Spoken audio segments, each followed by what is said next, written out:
Podtacular, episode 308, PAX Prime 2012 for September 5th, 2012.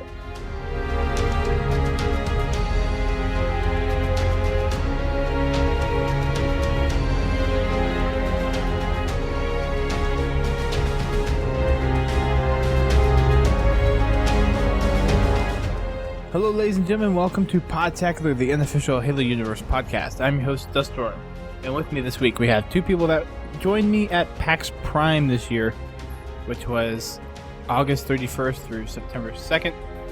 And for you guys that didn't get to go, you missed out on a lot, especially a lot of cool Halo stuff. But today I have two people that we're going to talk about PAX in general. We're going to get to some Halo 4 stuff later in the week. But for now, we have halosaurus. Hey, how's it going? You guys all probably know me as Crazy by Default on... Or Crazy by Default. Everywhere. Everywhere but Twitter. Indeed. And then we have MidgetDance from Hillary's Tricks. Hello there. It's been a while since you've been on the show. How you been? Been good. It's good to be back on. It's fun. Very nice. So, first impressions of PAX Prime. What do you guys think? Hell yes. Those are the two words that I've been using to sum up everything for PAX. Hell yes. That was my first PAX, and my god, going to it next year, it's going to be hard to top it. It was incredible. Was this your first PAX? It was, yeah. Alright, that's why.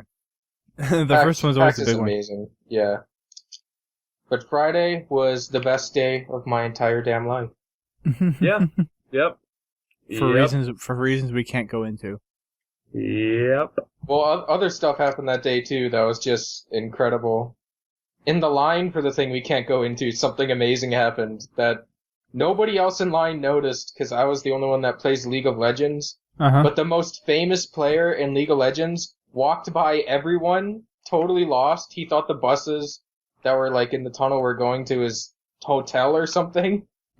So I walked up and I got him to sign something, and he was just like, "Oh god, I'm so lost, I'm not gonna get home." That's funny. Yeah, I bet people that were walking by were like, what's going on here? Yeah, he was super confused. Yeah, I had a feeling a lot of people probably would be. So, for the most part, I stayed around the Xbox and the Halo stuff. So, I'm going to be relying on you two for kind of the input on the rest of the show floor. Yeah, I spent also kind of most of my time, especially, on the last day, I spent most of my time around the Halo booth as well. But like for the first day, I spent basically all of my time wandering on the show floor, lost by myself. So it's like, oh god, where do I go? How do I get out of here? And I get this text message saying, dude, you forgot to pay for breakfast, and so I have to rush back downstairs. And yeah, it was. Oh yeah. It was hectic that first day, but yeah, I spent most of my time wandering around the Halo 4 booth, and then kind of wandered off, played some super crazy awesome indie games that many of which... So give us a rundown of some of the stuff that you saw. I played one called The Scapegoat, and like I said, you are a goat, and goats are awesome. that was his reasoning. We asked him, so why a goat? And that was his reasoning behind it was, dude, it's a goat. Why would you not use a goat for an indie game? And your partner in crime is a mouse. Well, you basically... That's an interesting combination. Yeah. And so you're the goat, and you are wandering around. It's... damn it, how do I describe it? You're in a third-person view, but you're just viewing the map rather than the camera following the person. Or, well, the goat, I should say. Okay. And you're trying to get through all of these hazards and trying to open doors and stuff. And the mouse, you can send him out, and he will, crawl up walls and stuff, and he's just done entirely automatic. So he'll crawl up walls, and he can get through places that you cannot reach, and, say, grab keys or grab other items. And it was definitely retro-y, and just the overall style of it was definitely very retro, but it played well, and I'm definitely gonna have to pick it up. Out of 5? So is it more like an adventure type game, or? More like puzzle. Okay. Yeah. It was Sounds interesting. Yeah. I was wondering how you would classify something like that. Is it going to be on Steam?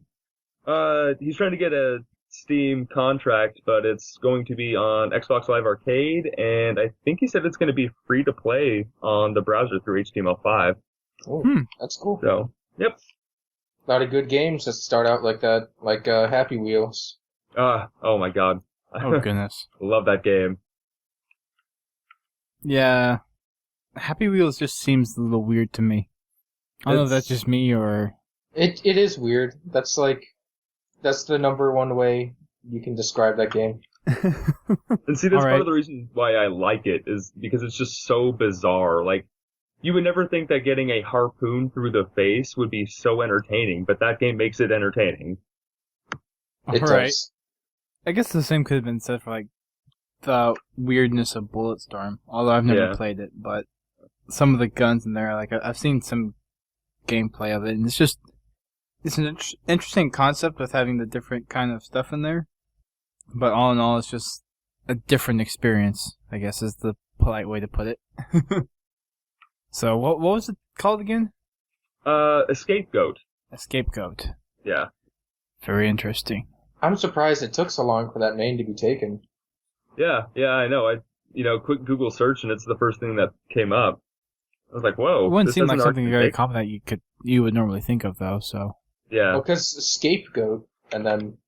And yeah, that was another thing I noticed as I was walking away. I was like, oh, I didn't even realize the wordplay he had on that. Yeah, but Scapegoat. That's pretty clever.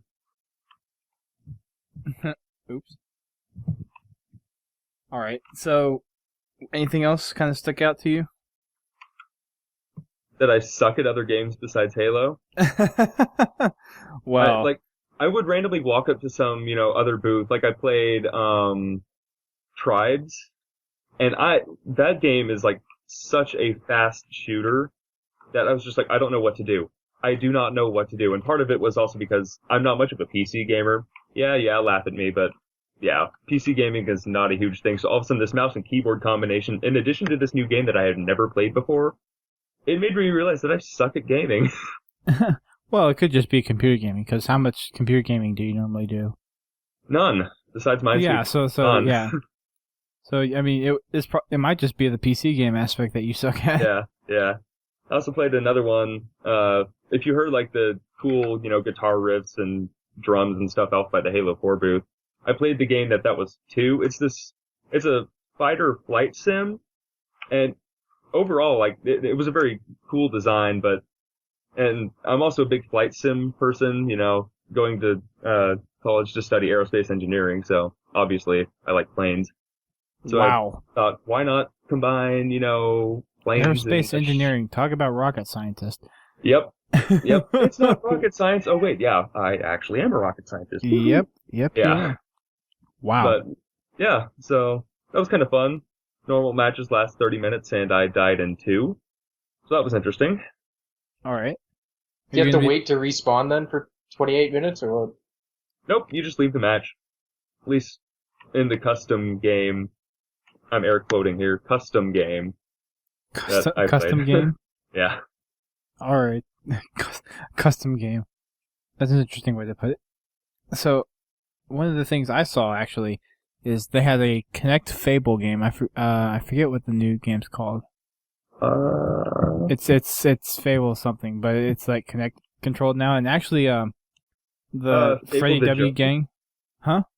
Fable the Journey, possibly. Yeah. I haven't posted the video up for it, so I'm not exactly sure what it is. But the Freddy W crew, the guys on that channel, so Clint, Freddy, and Brandon were actually there at the booth playing it. So I got to meet up with them for a few minutes and watch some of the gameplay for the Fable Kinect game. It's actually pretty cool. Some of the gestures that they have for like casting spells and everything was actually kind of intriguing. It made me kind of want to sit down and play it, but granted I was more distracted by Halo 4. So I think that was pretty much the only other thing I went to go see. There was an Asus booth that they had. You could do a speed run for building a computer, and you could enter into a drawing to win either a motherboard or a sound card. And other than the fact that I have big hands and those screws are freaking tiny, I was making, like, I killed about a good 40-45 seconds just trying to put, like, the first 3 screws in because just of how big my hands are to those small screws. But I got it to where I only had to put, so for anyone who's built their own PC before, you know how much effort it goes into, like, putting it all together and getting all the components set up. So for this, they had the processor already on the motherboard, so you didn't have to worry about that. But you had to plug in the RAM, the graphics card. You had to put the power in there. You had to put a CD drive and an SSD in there. Yeah. So the best time that they had there currently was like 3 minutes 40 seconds, and then the second place was 4 minutes 9 seconds. So I hit 4 minutes 9 seconds with only having to put the CD drive in. And the SSD, and I could have probably put those in 30 seconds. So if it wasn't for the dang small screws, I probably would have gotten second place. That's impressive. So those are the other 2 things that I kind of did. Yeah, I walked around a lot, but the show floor just wasn't as impressive as last year. Like last year, you had tons of big games coming out, but this year it's kind of like, well, there's Halo 4, and then there's Assassin's Creed 3, which I kind of care about. Yeah. And then there's nothing else, so I might as well just wander Indie Corner. So the Assassin's Creed booth was exactly the same as the one at PAX East, which I went to. I'm assuming the video they showed in there was probably a newer video. They actually had some gameplay go on. What I heard was last year at PAX East, it was in New York, and this year it was in Boston. Right. Yeah. Well, it's going to be in Boston for the next, 11 years? 10 years? I think so, yeah.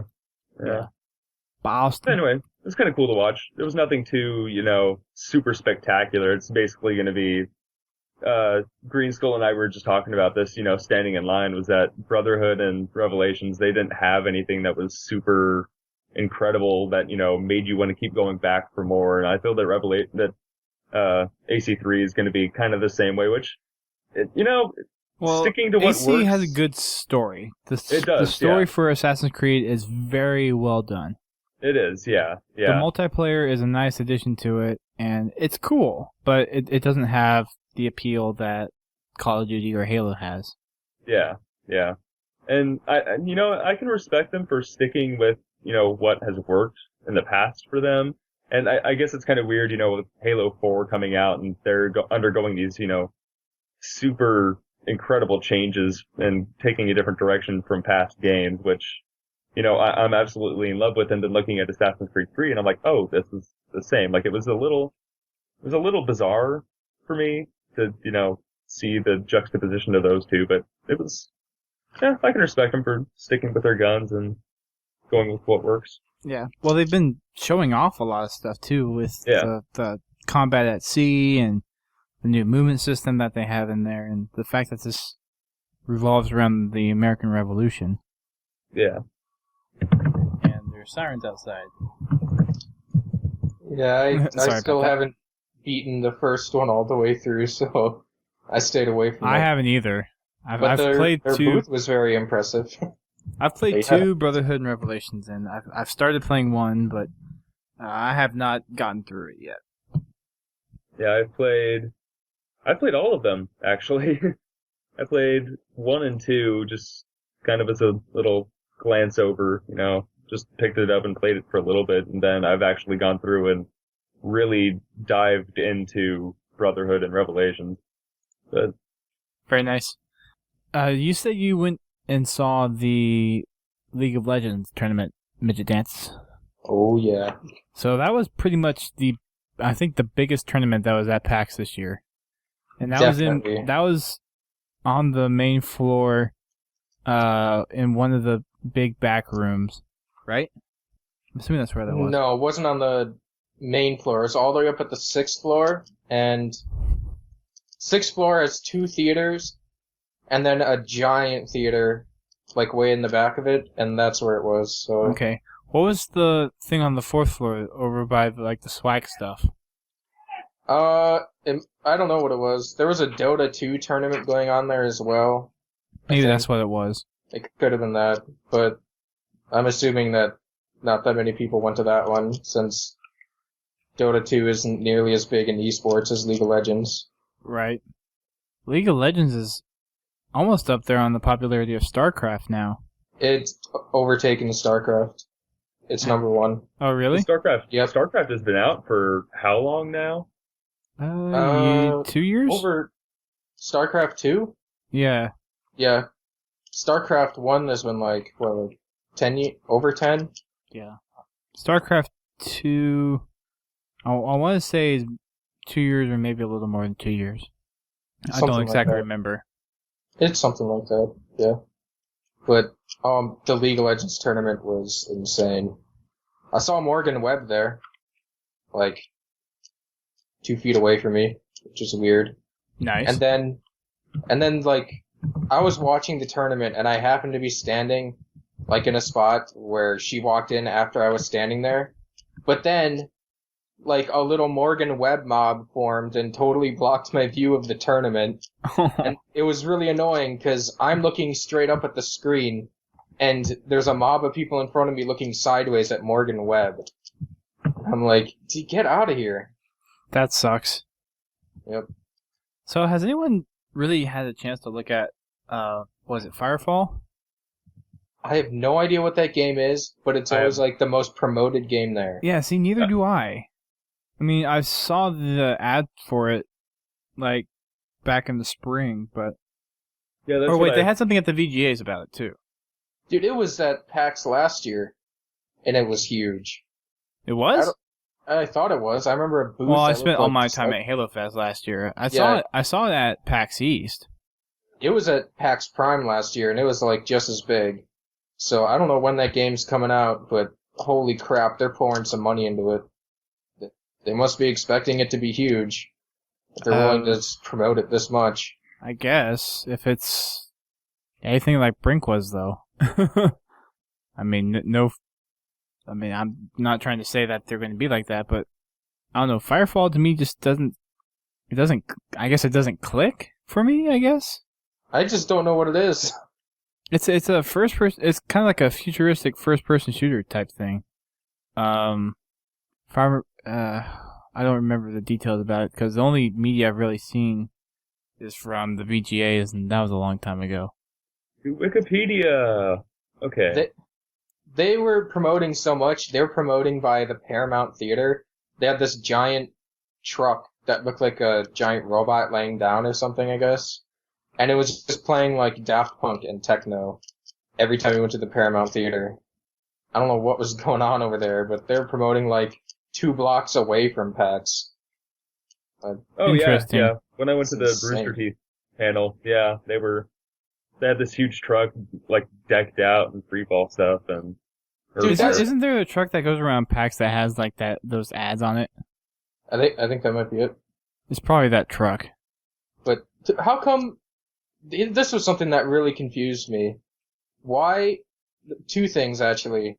The Halo 4 booth itself was like, I thought it was going to be huge, like as big as the Assassin's Creed booth, just promoting Halo.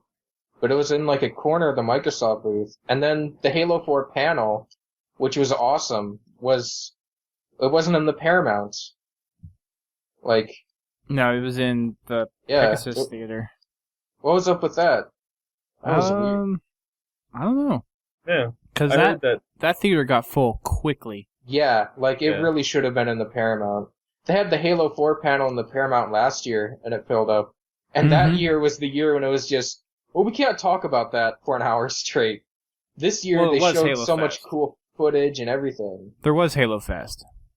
I didn't get it. We watched that Vidoc probably dang 5 times over, and only in a room full of Halo nerds would there be 0 objections to stopping and being like, hey, let's watch it again. Sure thing.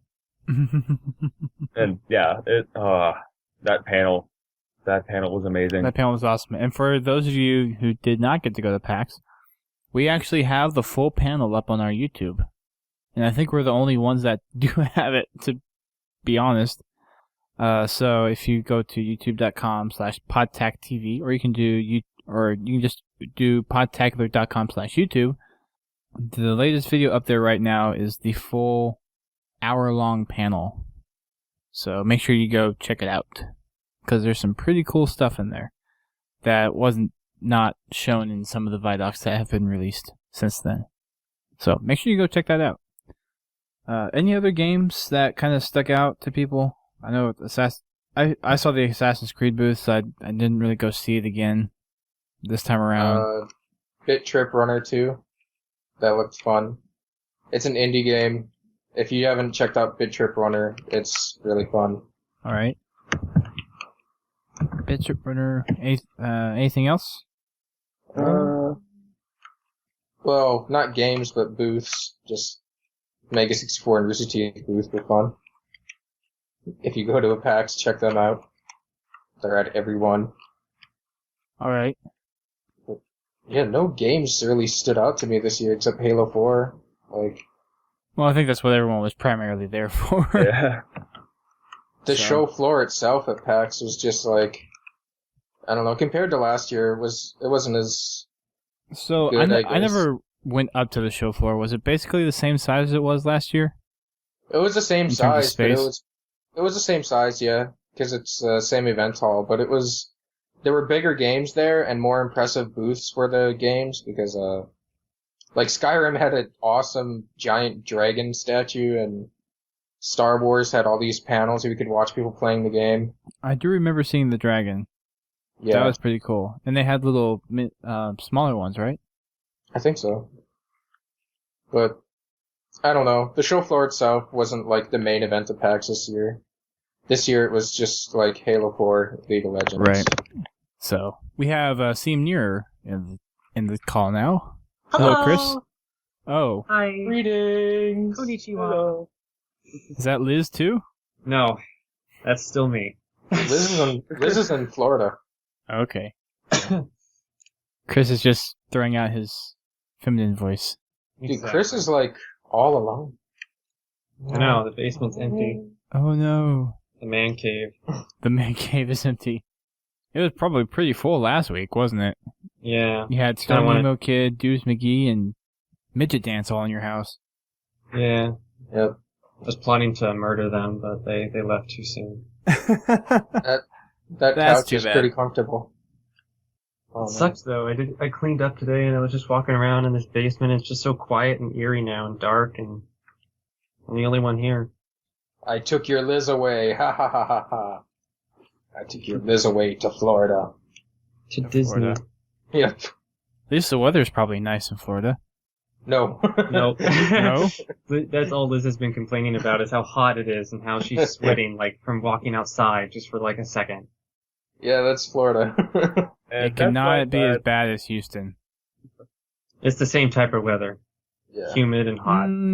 From people I talked to, it's not as bad as Houston. Because, Florida doesn't have as much, persistent humidity as Houston does. The second we got off the plane and got to an area that was outside, it was like Liz had been punched in the face by the humidity, and she was like, "What the hell?" Yep, humidity will do that to you. So we were just talking about all the stuff that we went around to see other than Halo. So was there anything else that you went to go see, Chris, that stood out to you?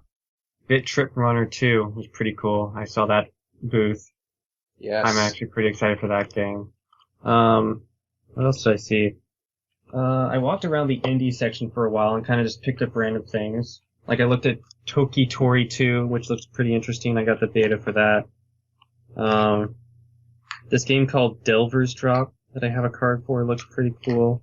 Delver's Drop. What's that about? I have no idea. I can't even remember, but it looked cool, so I picked up a pamphlet. It looks cool. Obviously, That's all it needs to cool. qualify. It looks cool. If I kept a card for it, it must have been good enough to grab one of these things that don't matter. That's just an advertisement. It must have been awesome. Oh, actually, on the card it tells you what it is. An evolution of the 2D action RPG with fluid movement, snappy combat, shifting dungeons, and a rogue's gallery of character classes that can be individually leveled. Well, there you go. It's not out yet. Side-scroller shooter? It's kind of like, it's an indie game, so it's not like your typical game. It's kind of like, Right. like What? side scroller, but not side scroller. It has that Talking kind about- of graphical look. Toki Tori or which one? Delver's Drop. Oh, Torky Tori is a side scroller. yeah. That's like Mario. Have you Okay. ever seen Dungeons of Dreadmore or whatever? It's kind of that kind of look and feel. That kind of. Not sure what that is. It's like it's like Terraria or whatever. I don't know. Oh, Okay. That Kind of makes like sense. that, but not completely side scroll. All right. I can relate with Terraria. So, I guess we're just the big title games not that popular this year because it seems like you guys were interested in a lot of the Well- indie games. It was all Well- sequels, and it's like That's true. That's true. That it's and just all not the as lines- exciting because sequels. There's nothing new in gameplay really for sequels. Like, you know what I mean? Like, it's just gonna be kind of different. It's not gonna be like a completely new thing that you're super excited for. And It with is that, true. most of the lines for everything were super long, so I was like, Yeah. I'm not even going to bother. I mean, Assassin's Creed 3 looks really cool, but I'm not going to stand in line to play it when it comes out soon. Whereas Same in with Indie Corner, they're Borderlands like, 2. in Indie Corner, they're like, hey, you want to maybe stick around and play the whole game? You can come back later, eat lunch at the booth or something. You just hang out, man. Like, they're desperate for people, and they're super nice. that's kind of why I loved hanging around there, was just Yeah. because you could just walk up and pick up a controller and start playing, and they'd just run up and talk to you, be like, hey, yeah, you know, rather than it just being sales representatives like at big title games, it was the actual developer himself talking about Yeah, it, and and that They're so That's- proud of it, they just want you to see more of it. yeah. Like, Cool. I played through one level of Bit Trip, and then I put down the controller to leave, and he's like, hey, you know, there's more of the game, you can play the whole thing if you want. And he's like, oh, you gonna come back later? That's pretty funny. Wow. That's. Well, I mean, I'm glad that they're there, really trying to get you involved, but that is kind of a little desperate. No offense. Did anyone get to go to the Minecraft booth? Because I actually never got a chance to go. I never by even there. went to that floor. I went up with by it, but it was kind of like a museum of Minecraft memorabilia stuff, and like a. Oh, that's wasn't- cool. And then they also was showing off this mod or something that was like Minecraft, but like an FPS style Yeah, Minecraft. yeah. Which looks Green kinda Skull, Green Skull dragged me up there, and he was just like, "Dude, come with me." So I did, because I had nothing else to do, and I saw that, and I was like, "Dude, you found your next YouTube series. You do both Halo, you do both Halo and Minecraft. Why not do them both together?" And Well, the thing is, the mod's probably for the PC version, and he yeah, plays it the was Xbox for version of Minecraft. it was for the PC version, but like it was still bizarre looking. It was cool, but it was weird at the same time. Yeah, but- that's weird for Minecraft. Yeah. All right, interesting. So, any big name stuff that you guys saw? Since we covered the indie games, it seems like, or unless you have any more things that you wanted to mention, Chris. I don't know. I just enjoyed walking around and getting free swag and checking out the games. SimCity. That was the big game I saw. Oh, I'm so excited for SimCity. That comes out in February. How many SimCities are there? Enough. There's Enough? SimCity 2000, 3004, and then the knockoff societies that shouldn't exist. And now they're rebooting the series with the developers that made the originals, which is good. Society was made by a different company. It's just How long have horrible. the Sim games been around? SimCity was first released in 1989, so as far back as that. Dang. That's a long time ago. I have a question for everyone who is at PAX. I saw people walking around in Guild Wars 2 shirts. I look online, and apparently there's some code that was given away at PAX. And yet they're not on the exhibitor list, and they didn't have a booth, and I didn't see them anywhere. Does anyone know where the hell this stuff came from at PAX? I have no clue. I didn't see anything Guild Wars 2, except I just saw people walking around with swag from it. Who makes Guild Wars 2? Is it BioWare? ArenaNet. ArenaNet. Oh. I don't know. Did they have a booth for something else? Did they have a partnership with somebody? No, they didn't. I don't think they were just there at all. That's it. Yeah, it was weird because I mean, well, you could play Guild Wars 2 at booths, just not ArenaNet booths. There was a booth where you could play Guild Wars 2 with 3D glasses, and that was kind of cool. It could have been at one of like the shirt stands or something, because there were plenty of those. I mean, the people who make floor. SimCity didn't have their own booth. SimCity was playable at an NVIDIA booth. oh, it could have been there because there was some PAX exclusive code that like I didn't even know about until after PAX was over. But yeah, I was looking forward to that game, like seeing it at PAX again for months, but then they weren't there, so that was sad. Yep. All right, so I think we've exhausted everything. So let's talk a little bit about Halo. We are going to touch more on this on some other podcasts coming in this week and the next week. But just general thoughts on what you guys saw. The main thing that got released for PAX Prime that everyone wanted to play was CTF on Exile. So Exile is kind of a big team map, not really. The game type was 5v5 capture the flag, so it's more of a medium-sized map. It did feel like it is going to make for a good big team map, as like it was just big enough to where it allowed me to explore around the map without being shot at, but it was just small enough until there was a tank. Until there was a tank and Goshawk to the face and Banshee and all of that fun stuff. But like it was just small enough that there was action happening at some point on the map at all times. Yeah. And one of the interesting characteristics about that map is it looks big, but when you actually play it for a little bit, it actually feels smaller. And then once you get into like the Banshee, then it feels even smaller. Yeah. Because you can't fly much anywhere with the Banshee, except in the loop that the map has. But there are a lot of like inner passage ways that you can run around and get into small firefights and run the flag. So I thought that map was a lot of fun. What do you guys think? That map was really fun. I was just glad that there was like driving on it. Really fun. Like That's what I did the entire time on that map was get into any vehicle I could find and drive around and try and get the flag with it. Yeah. So did you manage to get in every vehicle? I think I did. So tank, Banshee, Ghost, Goshawk, and Chain Gun Hog. Yes. And Mongoose. Yes. There's Very video nice. of me getting in the Mongoose and the Goshawk.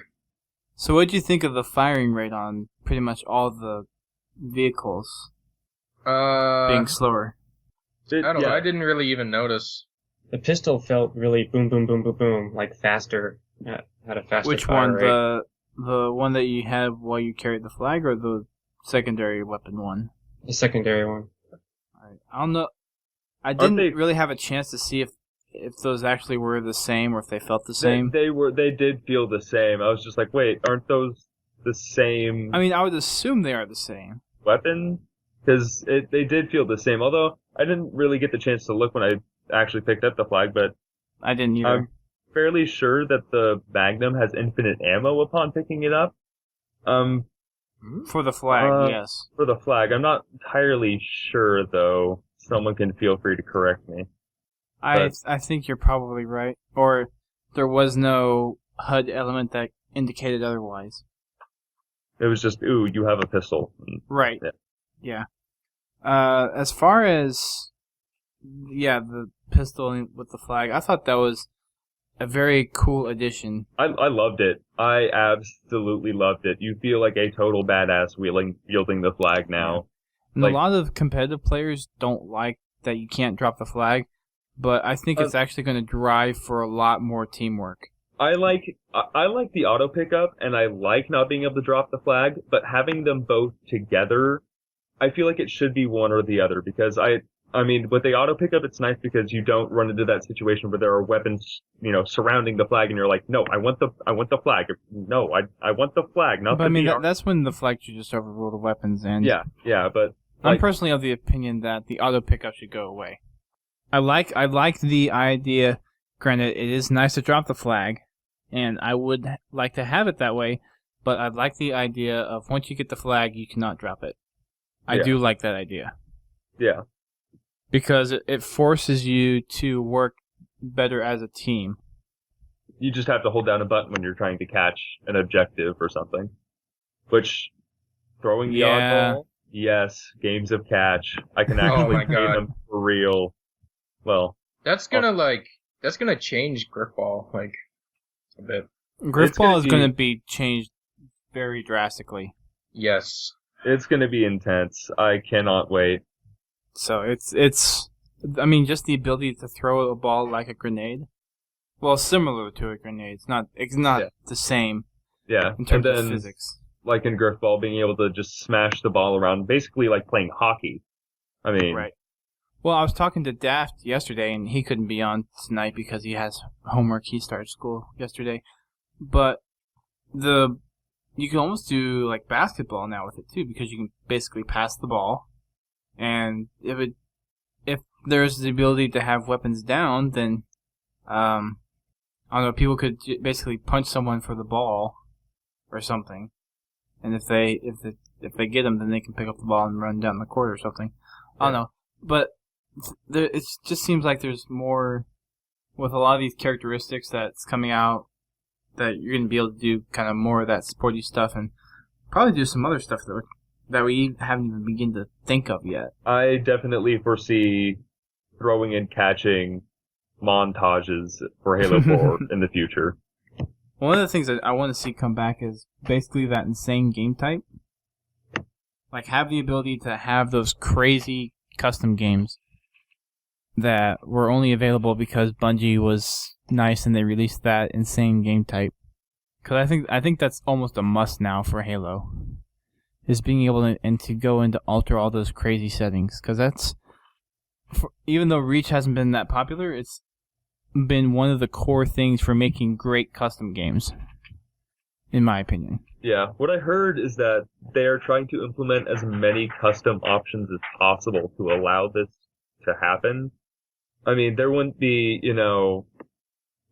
custom, trait zones in Forge or anything like that if they didn't want to push being able to create your own games and have this customizability. I mean, that's one thing I've noticed with all of just the general aspect of Halo 4 is that they're trying to create it to be as customizable as possible, and not having those crazy game types being custom games would just not be right. Agreed. I agree with that a lot. Did any of you get to play Haven? They were doing Regicide on Haven. I did, yeah. I don't know the names of the maps, so... So Haven is the one that was Wraparound. The one in the clouds, the white one. It is possible. It is possible that you have played it? It's possible. You don't know if you have or not. Nope. Alright. What did you think of Regicide on Haven? Because Haven was actually the only map I didn't get to play. Well, granted, there was only Exile on Haven, but I didn't get a chance to play Haven. Yeah. And I wasn't at any of the other events, so I have not played Adrift or Longbow. There were many situations where I thought there was a shortcut to the bottom of the map, and rather it was a shortcut to instant death, as I found myself jumping right off the map. Was that the one where it's like all made of, like it's all steel and like red pipes? No, that's Adrift. Okay. Yeah. I don't know what I played. Haven's the one that's kind of like the semicircle with 2 levels on the outside, and it has the lifts to the middle with the weird pillar-looking things. Okay. I'm gonna take that as he's not sure, or he doesn't know. I'll pay more attention in the future. As of this morning, before I wrote my massive novel-length write-up of Halo 4, I didn't know the names of the maps either, so don't feel bad. Tisk. Yeah. Tisk. Stop it. I'm sorry. Bad man. So, new weapons that we got pretty much from playing on Exile. that weren't really announced before, but now that we've seen them in there, there is the concussion rifle. It's making its return. Yes. I think that's a fan favorite for some. I think people that do not like Dino Blasters really does not like the concussion rifle, which personally I think Dino Blasters is a blast. I see what you did there. Yes. I don't get it. There's also the beam rifle. That's making its return. I'm excited for the Covey Sniper. There's the pulse grenade, which is the Promethean grenade. So you throw it, and I actually never got to use it, but from what I can tell, it's basically that like once you throw it, it teleports. And I think I remember hearing this somewhere too, but it teleports to where you throw it, whether it's on a person or it's on the wall or something. And then it's basically like an EMP zone. So if you go in there, or if a vehicle goes in there, then it zaps your shields or stalls your vehicle. And it has a field effect for about, I want to say 4 seconds. I didn't have a chance to time it, but there's gameplay videos out there, and there are plenty of pulse grenades on the map. So I'm sure if you go watch a full-length video of someone playing, you will likely see it. So, what else was there? We had all the Promethean weapons. Someone said they actually had I think they said they saw the Promethean rockets. This from PAX is the first time that I heard that it was there, but I didn't get the chance to see I them. don't think I do remember hearing people actually got it, but I never got it myself, and I don't think many people did. And I don't know what it's called either. Not off the top of my head. The Prometheans are Forerunners, right? They're class of Forerunner. Yeah, they're a class of Forerunner. They're the warrior race, right? Yes. I read the first Forerunner. Yes, that's right. Okay. That's good. So we have basically the light rifle, which is the equivalent of like the DMR. We have the scatter shot, which is the shotgun. We have the bolt shot, which is basically the pistol, which I actually didn't get to use. So, from what I heard, if you actually get a body shot with an overcharged shot from the bolt shot, it's an instant kill. Is that right? You're supposed to charge that? Yeah. Oh. It's. I almost described it as like a pistol mauler combo, I guess you could say. Well, the charging aspect kind of reminded me of the plasma pistol. Yeah. So, and I didn't get my hands on it enough to really make a determination or get a feel for it. I used it wrong, so I can't really talk about it. All right. There was the scatter shot. No. What was the SMG-like one? Storm rifle. Storm rifle, that's it. There was the storm rifle, which is basically like an assault rifle or a plasma rifle. And then actually, it's more like a plasma repeater. It felt kind of useless, but it worked like a plasma repeater. Okay. Alrighty. And then the rocket launcher, looking off the first page of Google search, it says incinerator cannon, but I don't think that's actually the official name for it. That sounds familiar. Yeah, that's what I've heard. Okay. People have. I'm going to look up the ordnance right now while we're doing that. So, let's see. Weapons, armor. So, there are lots of videos out there for the armor and the emblems and stuff. So, you guys can probably find out all that information. We'll go into detail into more of it in a show later this week or next week. Yeah. But there's a lot of stuff. I mean, there's what, like 38 different helmets or something like that? There's a lot of stuff. There's a lot of helmets, there's a lot of shoulder pads, there's a lot of everything. So there's plenty of customization in Halo 4 that you do not have to worry about at all. Colors are pretty much default.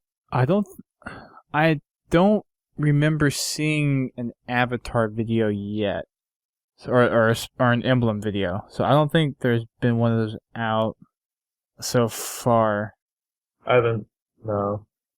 Two things. If not, then we'll probably see one come up eventually. 2 things I looked for and didn't see were robot arms and armor effects. Did anyone else see those? I didn't. No. No, not robot arms. Did anyone else see armor effects? Are those like gone? I didn't see them, but I mean, I would like to have the Grunt Birthday Party Skull back because that one's just so much fun. It's annoying if you use a headset. Every time so somebody much dies, fun. You're just like, yay! Yay! You're like, oh it's so God, much fun. Why? It's like I wouldn't play it any other way. It's part of my experience now. It makes it fun though because whenever I'm playing with certain members on my team, I can tell who died because they're the ones who use it. It's kind of fun. It's kind of fun. Yeah. It's annoying, but it's fun. Well, I guess this is just from me playing, but it seems like at least 30% of everyone is using the Grunt Birthday Party Skull for their armor effect. Or the Grunt Birthday Party armor effect, I guess that's what I should say. So it's not like too out of the ordinary. Granted, I know armor effects is one of those things where it's like it's really not needed, but it'd be cool to have, in my opinion, at least the Grunt Birthday Party one back.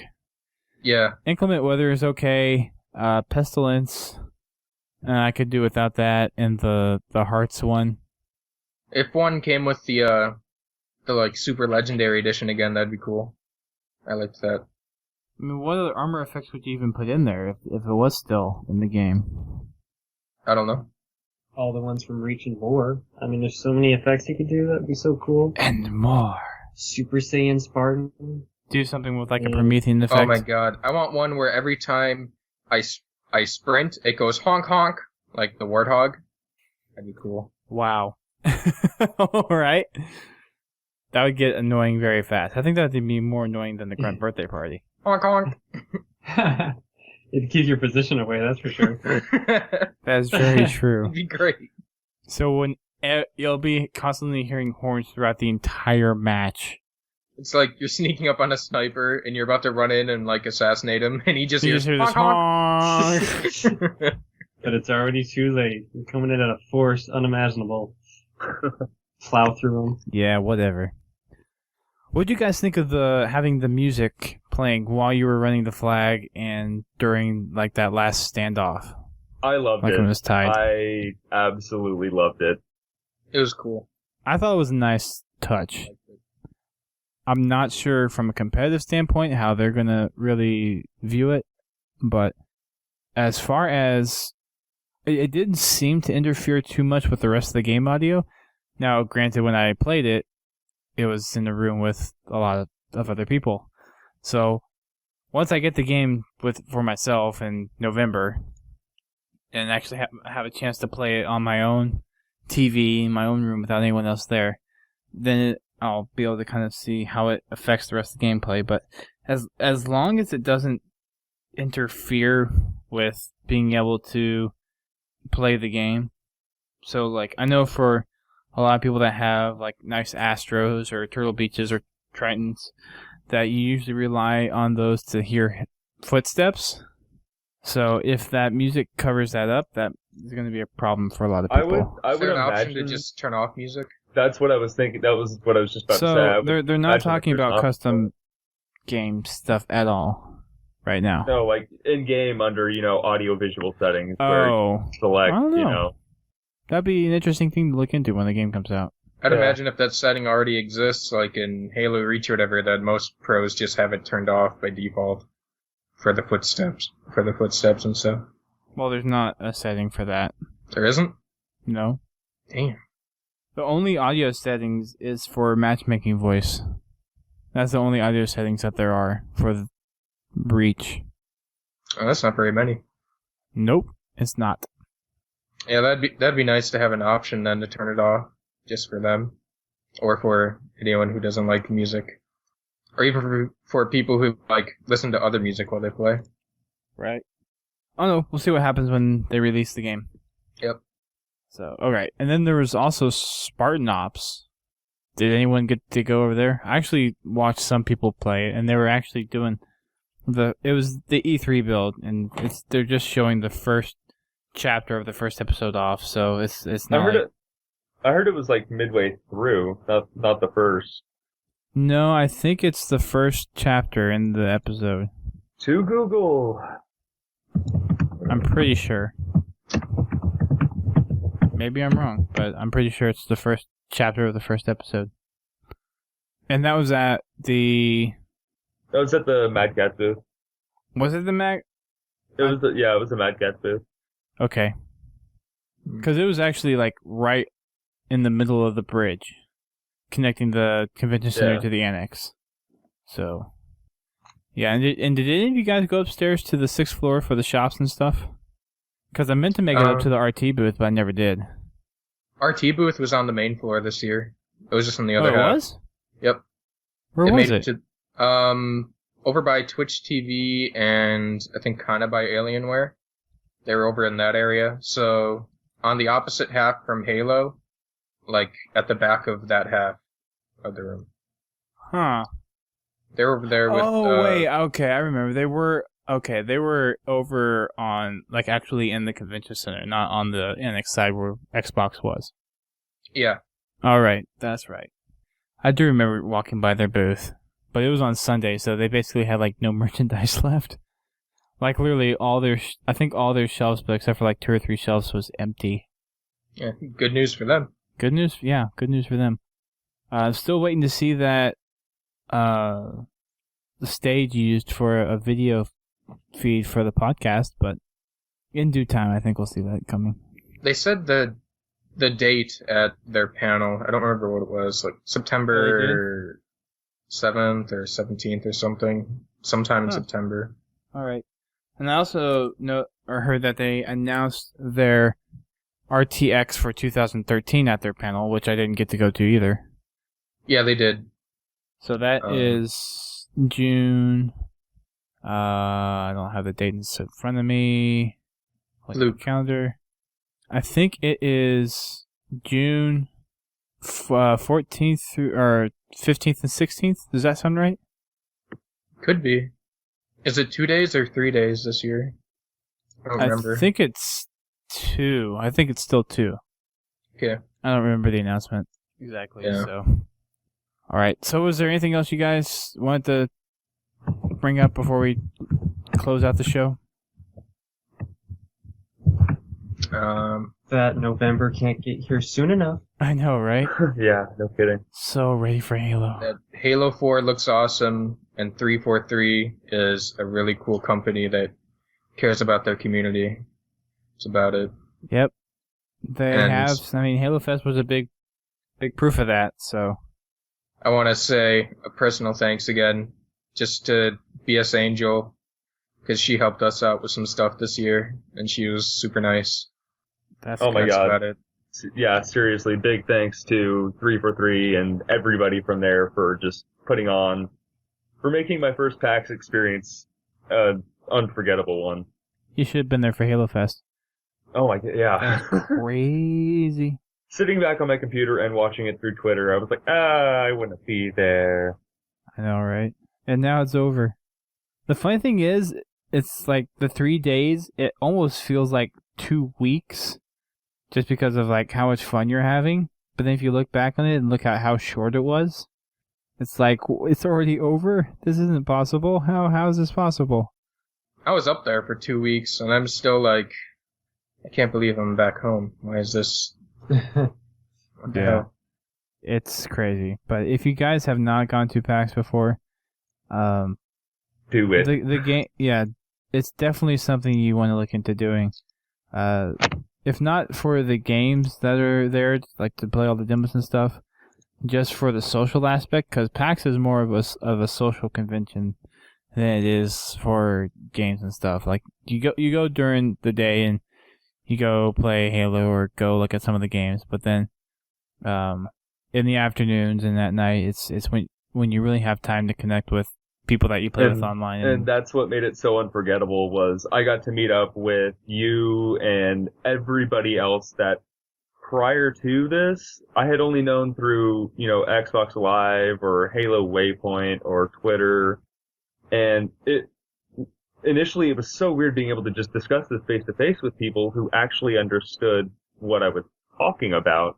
But then later on, I was just like, wow, this is incredible. They actually do understand what I'm talking about. And, you know, we can have this conversation. Just, you know, we were walking down the street talking about Halo. And if I were to do that with any of my other friends, they'd think I'm nuts. And just the social aspect and, you know, hanging out at dinner with everybody or, you know, staying up all night talking to everybody. It was, yeah. The common stereotype of gamers being antisocial, PAX just blows that out of the water. Indeed. So, I will probably be at PAX East 2013. Still not sure yet. Once the passes get out, I probably will buy one just in case I do decide to go. And hopefully avoid the sellout that happened for PAX Prime. Possibly get a media badge, and we'll see from there. PAX East is in Boston, as it was this year, so they have not announced a date for it yet, right? I don't think so. Although, you could probably call the convention center and find out. Possibly. But, alright. So, with that said, thank you guys for coming on. PAX was a lot of fun. If you were not there, I am sorry that you missed out, because Halo 4 is awesome, and we all can't wait for Halo 4 to come out, especially with some of the stuff that we got to see. And you guys will not be disappointed. It's the best. Yep. Indeed. Alright. So, tomorrow we're doing another special recording of Podtacular. It's going to be episode number 2. For those of you who don't know, we did the Podtacular for PAX East, where it's basically the Waypoint Modcast and Podtacular get together and have a nice, big, long show talking about PAX and what happened. So, make sure you tune into that shortly after this podcast comes out. And we will be having quite a few podcasts for the next 2-3 weeks or so, because with a lot of the stuff that came out for Halo 4, we want to dig into some of the details there, talk about the Halo 4 panel, and really dig into the stuff that 343 has put out for us over this last week. Thanks again to halosaurus. Yeah, man, thank you for inviting me on. It was or Craze nice by default. Sit back and chat. Very nice. MidgetDance. Thank you. Thank you. And CMNeir. See ya. All right. Bye. Catch you guys later.